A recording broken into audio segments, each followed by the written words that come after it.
Today I'm going to talk about the workhouse in Belfast and the role that the workhouse played towards the end of the 19th century when Belfast was really expanding into a hugely important and incredibly large and vibrant city. This sculpture is from Banbridge and it's called Family Entering the Workhouse. And we can see from the body language here, the representation of the workhouse is something to be feared, something to be dreaded. And certainly the workhouse was something that people in 19th century Ireland did really dread. There was shame and stigma attached to it. But as I hope to show today, it also played quite an important role in some of the strategies for survival adopted by those who really did struggle to survive the 19th century city. Belfast Workhouse was on the site of what is now Belfast City Hospital. So any of you from Northern Ireland will be familiar with this hospital tower block that dominates the landscape. And that tower block was built on the site of Belfast Workhouse. And sadly, this is the only part of the old workhouse building that still survives as part of the hospital complex. So before we look at late 19th century Belfast, I want to take us back to the reason why workhouses were initially introduced into Ireland. Unlike the rest of the United Kingdom, Ireland didn't have any form of statutory welfare.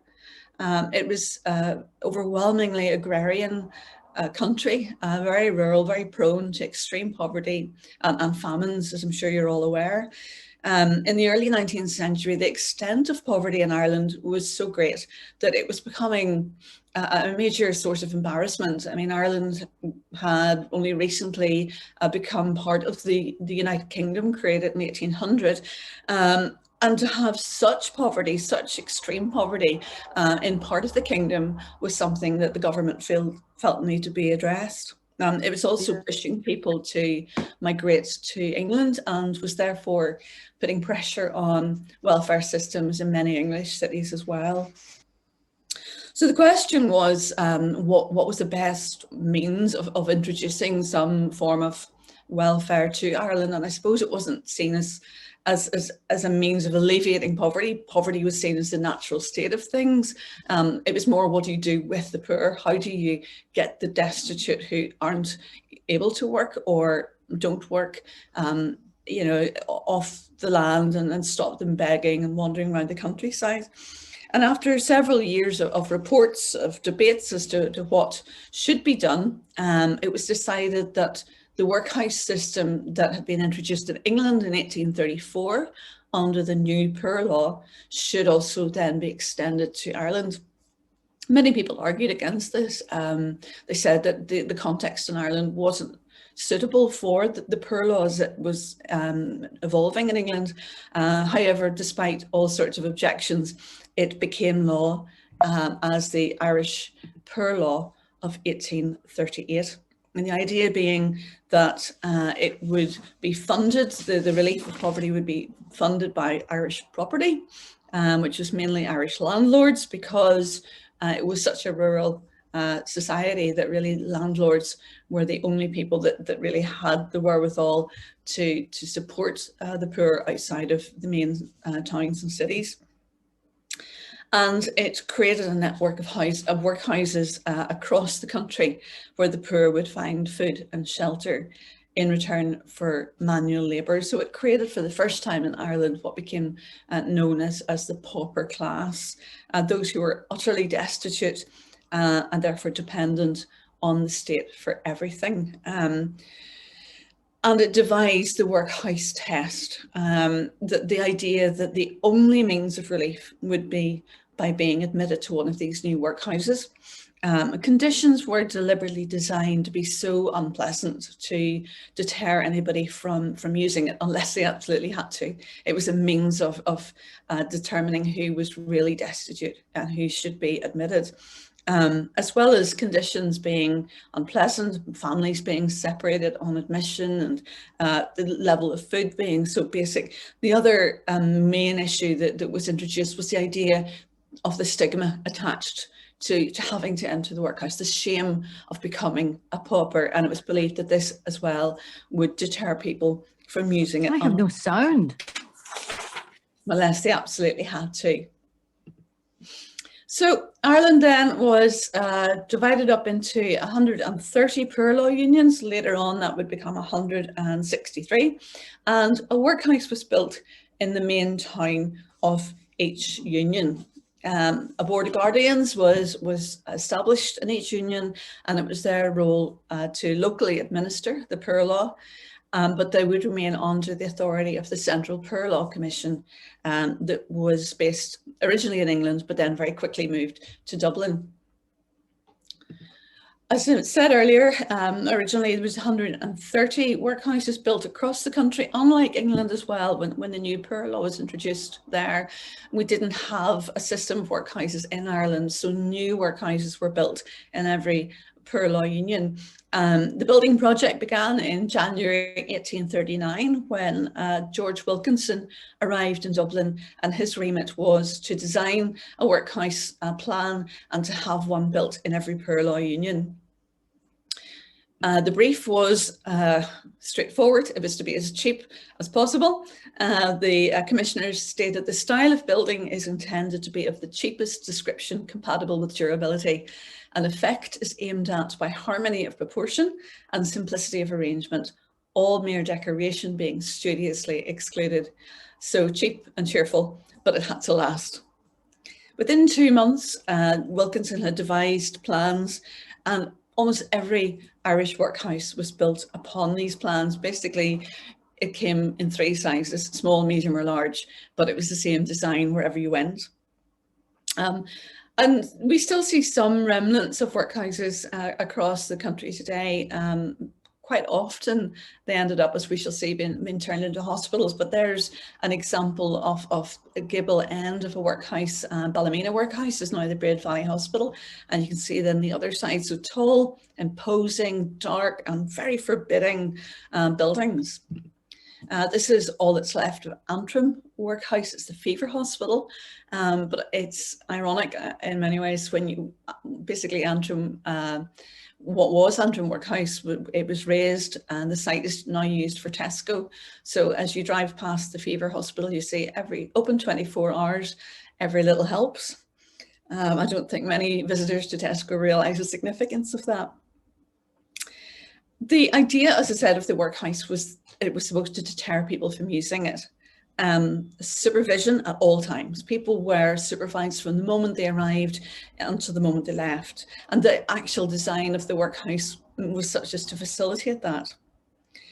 People were also classified from the moment they entered the workhouse into one of 7 categories. So you were either an old and infirm man, an old and infirm woman, an able-bodied man, an able-bodied woman, boys aged 7 to 12, girls aged 7 to 12, and then children under 7.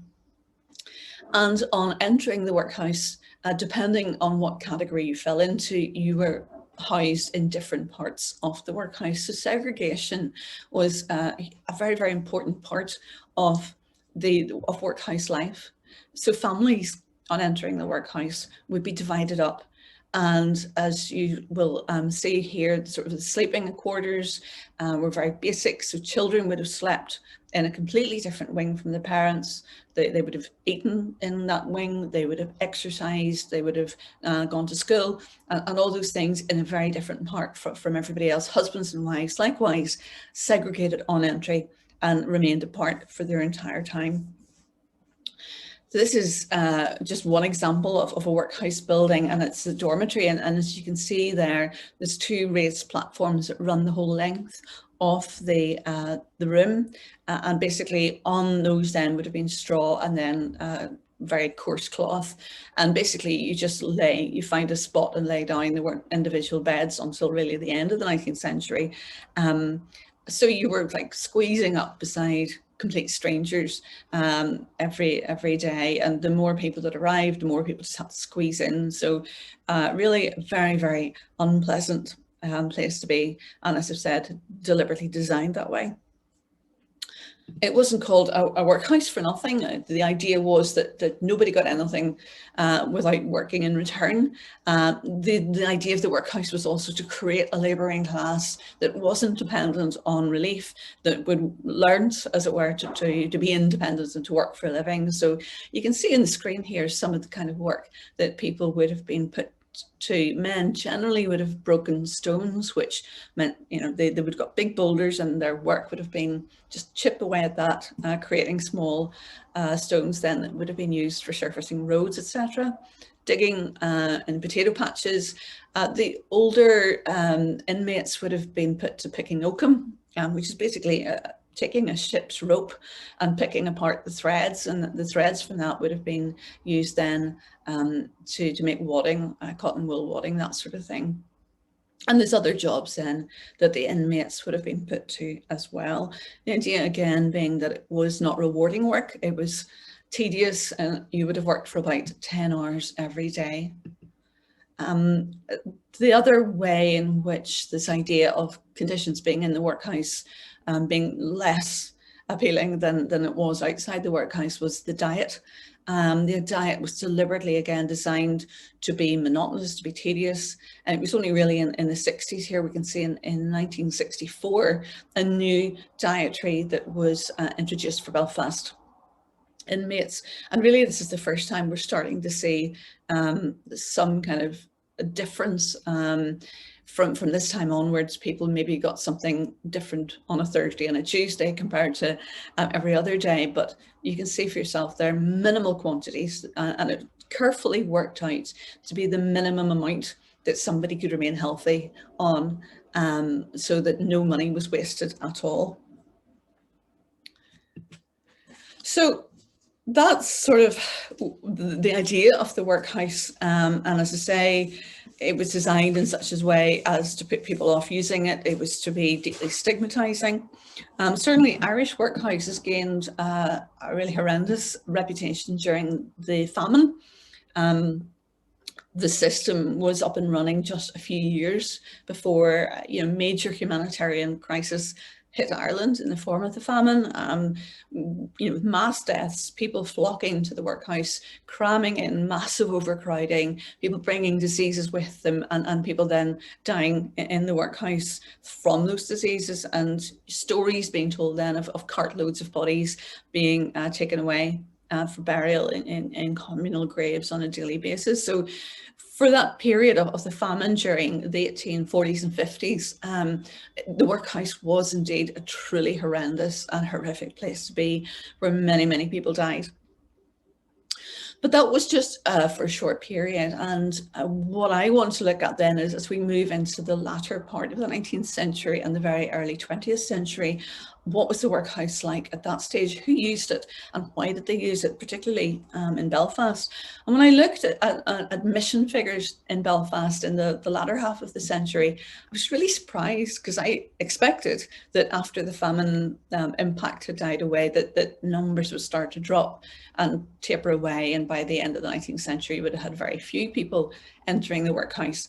Actually, I found the opposite, and by 1910 in Belfast, there were 29 or 30,000 people per year being admitted to the workhouse, which I thought was a huge figure, and it really surprised me. I then looked at, to try and understand it a bit better, I looked at Ballymoney and Ballycastle, and I think Ballymoney is particularly interesting. It's a medium-sized workhouse in a rural town, probably about 30 miles away from Belfast. So it was looking at the indoor registers, I was able to trace how people were using the workhouse, how long they were staying, and you know, did this change over time? If you look at the graph there, the red line's the interesting one, it's Ballymoney. And you can see from 1860 onwards that numbers are keeping high. They dipped in 1891, but by 1911, they're really going off the chart there in terms of the number of people being admitted to the workhouse each year. When I looked at the indoor register, so for anybody admitted to the workhouse, their details were registered in these huge volumes that are still available in the Public Record Office. Hopefully it'll eventually open again someday. But from an analysis of those, we can start to see how people were using the workhouse and how it changed over the course of the latter half of the 19th century. So when I looked at 1851, I saw that the kind of people that you would have expected to be in the workhouse were in the workhouse. So it was mainly elderly people, people who were ill, who couldn't work. And it was mainly women, lots of entire families. And once they went into the workhouse, they tended to stay there for long periods of time. And that is what you would expect, because these people had no alternative, no choice. The workhouse was the last resort, and once they went in, they tended to stay for long periods of time. But when I looked at 1911, I found a completely different use of the workhouse. The people that were coming in were nearly all young and fit. They all gave occupations. There were tailors, there were craftsmen, all sorts of things. There were mainly men and single men, so young single men coming into the workhouse. What I thought was really interesting is that the vast majority of them only stayed for one night. So if you look here at, this is again talking about Ballymoney Workhouse, if you look at the length that people stayed in the workhouse in 1851, the top pie chart, you can see those who stayed for just 1 or 2 days, that little red wedge is a tiny part or proportion of those admitted. The vast majority of people admitted stayed over 2 months, the yellow wedge being from 2 months up to a year, and the purple wedge being 1 year and above. So most people stayed for months and sometimes years. But when you look at the bottom pie chart, 1911, you see a completely different picture. The red wedge now completely dominates the picture. The vast majority of those people entering the workhouse were there for 1 or 2 nights. So it was being used in a completely different way.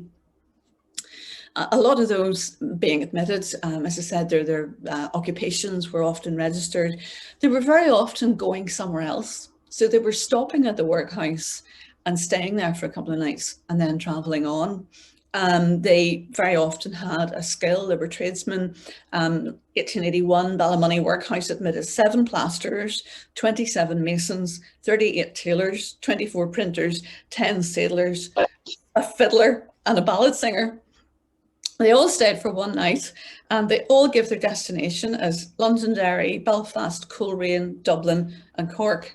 So they were travelling all over Ireland, stopping at the workhouse for a night. One man was admitted. He gave his occupation as pickpocket, and he said his destination was Belfast, where he was going to look for work. So I felt the people of Belfast better look out. So when we turn to Belfast Workhouse, we see the same pattern emerging. People coming to the workhouse and staying there for short periods of time. What I find interesting about Belfast and you know, the city in the latter half of the century, as I say, the population absolutely exploded. You can see here the growth of Belfast in the latter half of the century, from 1801 all the way through to 1941 there, but a huge population explosion. And the workhouse seems to have been used quite often by people who come to the city who don't have anywhere to stay. Maybe they don't have relatives, or they're not familiar with the city, and they go to the workhouse for a few days or a week until such times as they can find work or find somewhere to stay. Belfast did not have any kind of night shelter, so there was no alternative really apart from the workhouse. This was something that caused a lot of problems for Belfast Perlor Guardians, who knew that this was completely contrary to the way that the workhouse was supposed to work. I mean, the workhouse was somewhere where you went when you had no alternative, you worked while you were there, and you only left when you had work to go to. So this casual use of it was completely contrary to the principles of the Poor Law. And also it meant that Belfast ratepayers were funding people who were coming to live in the city. And here we had one Perlor Guardian angrily saying in 1886 they had no right to keep paupers from Antrim and Newtownards in the Belfast Union. It was a great hardship. They were saddling the ratepayers with extra cost without making any effort to have a law passed which would compel them to keep none but paupers from their own union. Another Guardian, he agreed. He said every time they brought the matter to the local government board, they were informed that where destitution existed, it was the duty of the Guardian to relieve it. In Ireland, unlike England, there was no law of settlement. So therefore, a pauper could go and stay in any workhouse anywhere in Ireland. Another Perlor Guardian said Belfast had such a name that people came to it from all quarters. They brought their aunts and their uncles and their grandmothers with them, and when they took a house in which there was not room for these relatives, they sent them up to the workhouse.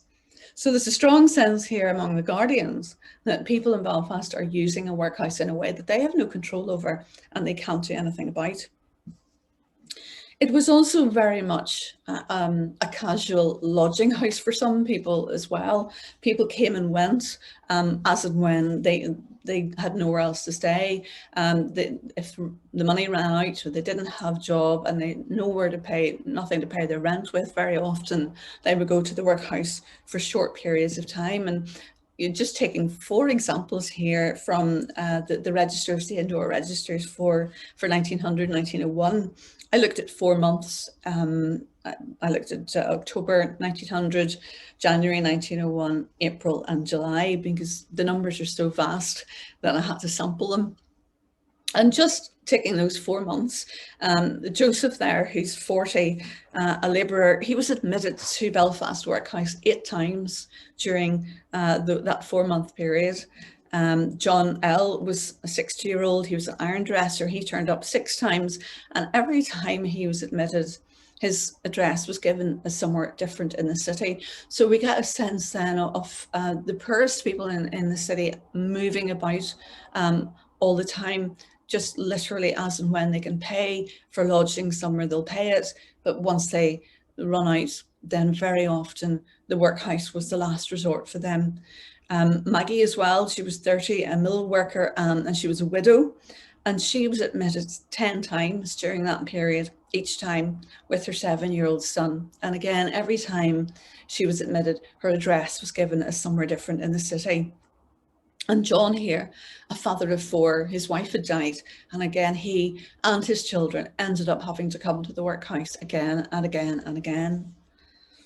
Another group that seems to have used the workhouse quite frequently were young mill workers. Belfast industrial and economic growth was really built on linen and the linen industry, and the latter half of the 19th century saw a proliferation of huge linen factories developing across the city. It was one of the things that drew young women in particular into Belfast, but very often those women came hoping for economic independence, hoping for work, and very often that didn't materialise for lots of different reasons. And for those who were working, if they fell pregnant or they got ill or other reasons and they didn't have other people to depend on, they really were left with nothing. There was no security, no safety net for them.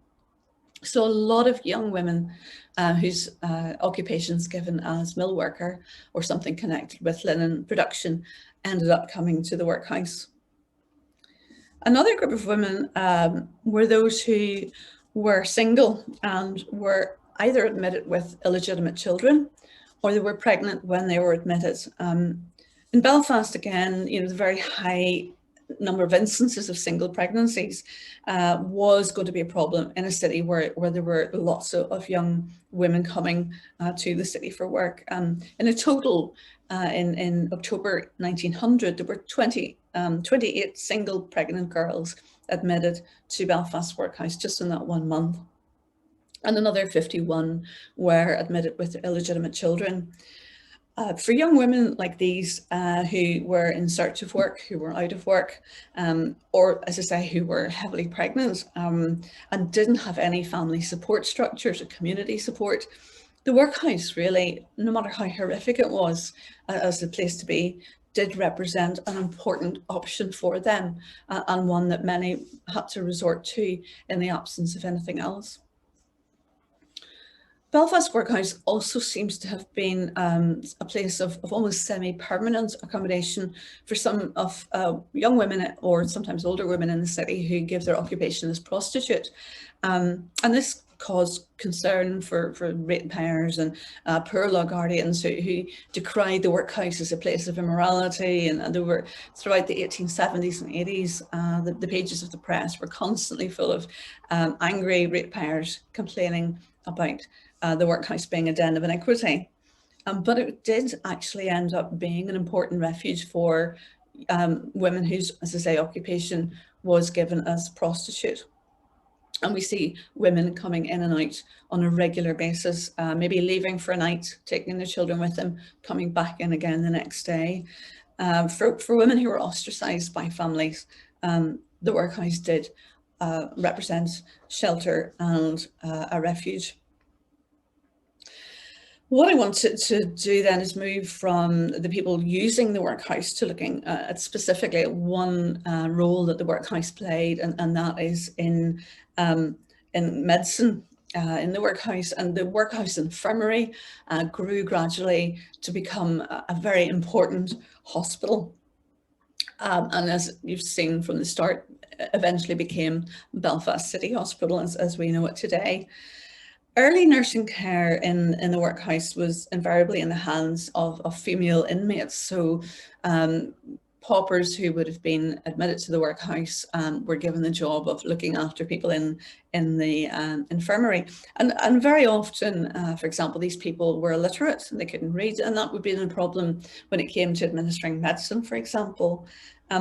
They were untrained and they lacked discipline. There's repeated I suppose, reports of drunkenness among nurses.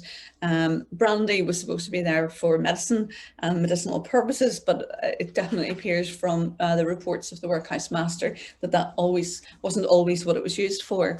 And Belfast, as a large city, was also the workhouse was difficult to manage because of the sheer numbers of people coming into it and the range of sicknesses and illnesses and injuries that they came in with. Because so many people were flooding into the workhouse, it meant that overcrowding, particularly in the infirmary, was a major problem. And it seems to have particularly caused issues around people's health. And you can see here, for example, this is just a snippet of a report from one of the workhouse medical officers. He said that basically because there were so many people in the workhouse that people were getting sicker rather than getting better. Apparently there was supposed to be a certain amount of cubic airspace allocated to each pauper in a workhouse hospital in order for them not to get even more sick, for it not to be unsafe.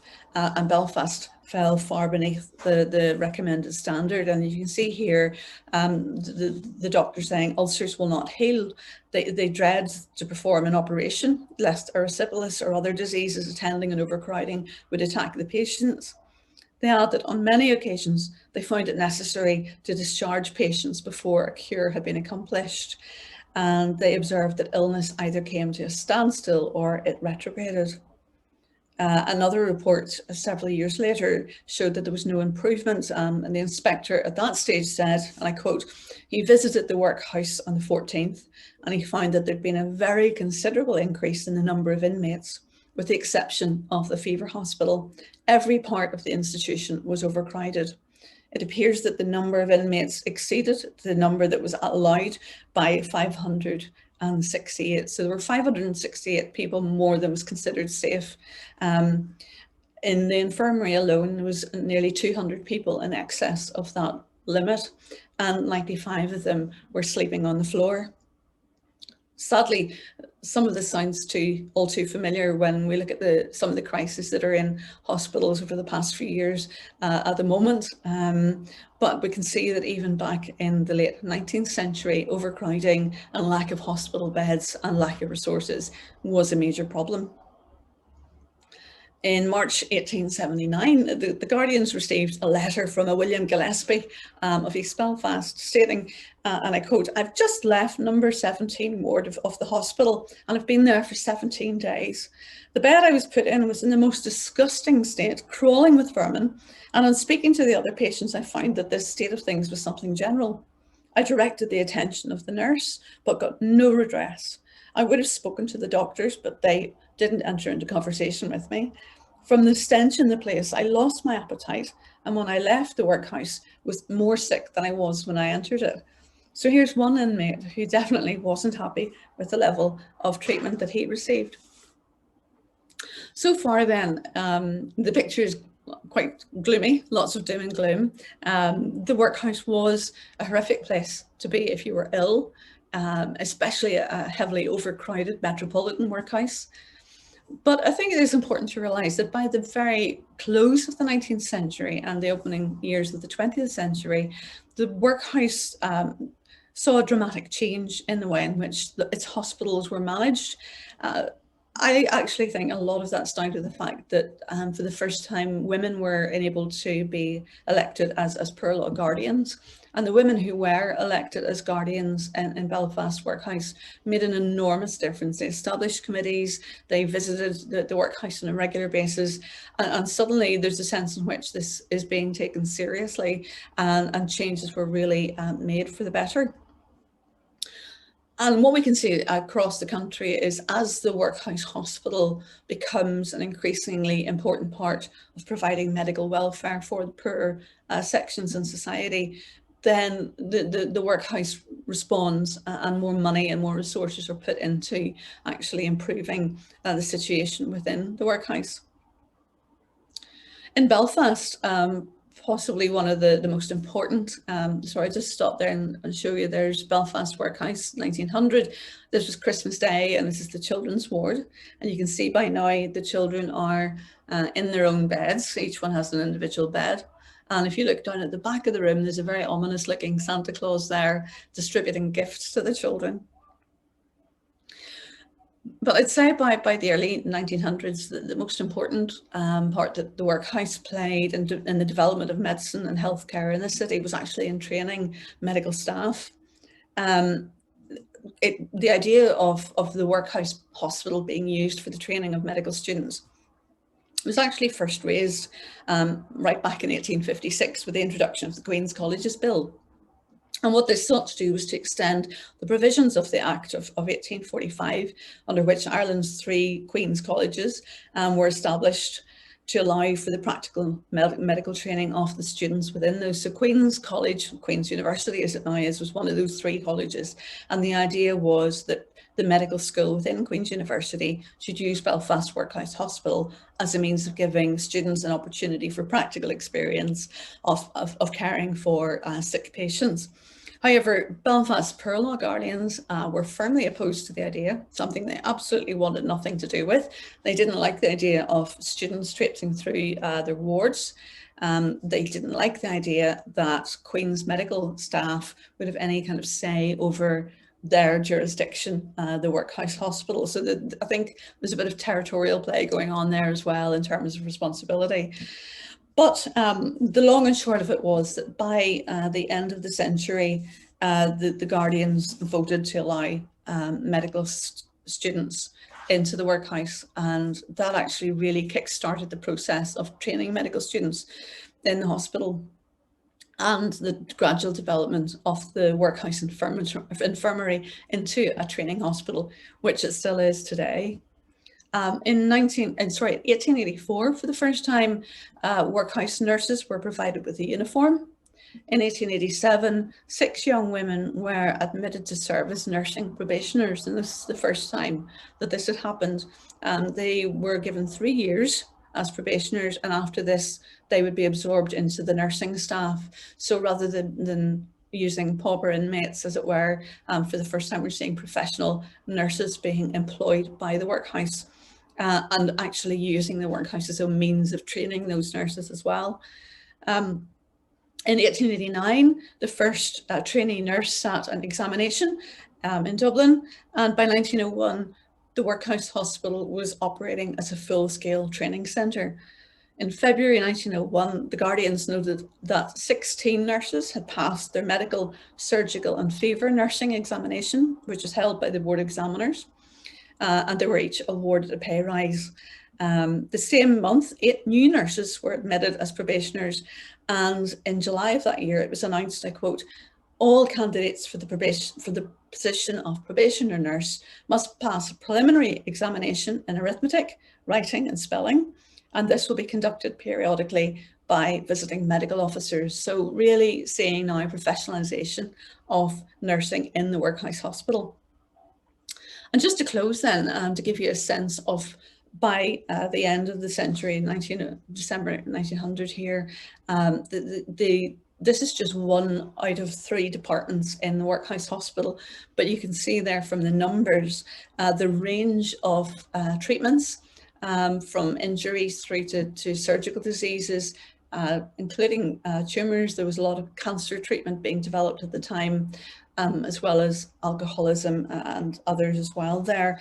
And you can see the numbers, as I say, that's just 1 out of 3 departments, and that's just for 6 months. So by the early 20th century then, the hospital is treating large numbers of patients. And here we have the numbers being treated in the infirmary. In 1897, it was over 10,000. The following year, we're up to 11,000. 1889, 12,000, and by 1900, nearly 20,000 cases in that 1 year. So you can see then just how important the hospital became, the Workhouse Hospital. So the workhouse becoming an important place of refuge for a whole range of people that were never intended by those who established the poor law in the first place. And it's also interesting to see the development of medical treatment. And I'll just finish, might surprise you here to see a picture of the Eiffel Tower. It's very different from Belfast City Hospital Tower. One thing that struck me as really curious was in 1896 to discover that Belfast Perlor Guardians were sending people to Paris for treatment for rabies. So on several occasions I came across young people who had been bitten by rabid dogs, and they would be taken by one of the workhouse officials to Paris for a fortnight's treatment in the Pasteur Institute and then brought home again. So not bad in terms of some of the treatment that people were able to receive under the poor law in those days. So we can see, therefore, the shift from pauperizing, stigmatizing form of welfare to something that was becoming quite central to survival in the city in the early years of the 19th century. Sorry, 20th century. So I'm going to stop there because I know there'll be lots of questions and I'd really like to leave some space for discussion. But thanks for listening to me.